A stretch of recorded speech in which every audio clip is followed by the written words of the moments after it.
Un an jour pour jour que le pays est dirigé par des militaires. Ils ont pris le pouvoir au regard de la dégradation de la situation sécuritaire sur Roch Kaboré. Et dans les rues de Ouagadougou, des Burkinabés réagissent. Un an après, disons que les militaires sont toujours là.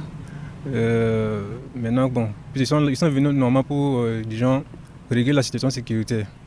Voilà. On ne va pas dire que le problème a été réglé en un an, mais qu'il y a des points positifs. Sur l'aspect démocratique, je pense qu'on a un peu reculé. Mais je pense que tout ça aussi peut se justifier. Voilà, on était dans une situation un peu désespérée. Voilà, qu'il fallait trouver une solution rapide pour pouvoir relever les défis.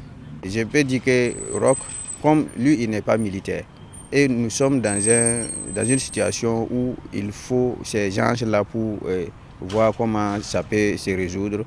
Donc je me dis que c'est à cause de ça aussi qu'il souffrait. Sinon, ce n'est pas pour dire que ce n'était pas un bon président. Voilà, il était un exemplaire, mais bon, imaginons s'il n'y avait pas de terrorisme, on n'avait pas de problème avec lui. Voilà. Et après, je suis sûr qu'après ces 2 mandats, je sais qu'il allait laisser. Voilà, pour raison de la démocratie. Malgré l'arrivée des soldats au pouvoir, la situation n'a pas beaucoup changé sur le plan sécuritaire selon des observateurs. Et cette analyse essaie d'expliquer ce qui a conduit à la chute de Roch Kaboré. Depuis la prise du pouvoir donc, par les militaires, on a assisté dans la première dynamique, donc la situation ne s'est vraisemblablement pas améliorée à tous les niveaux.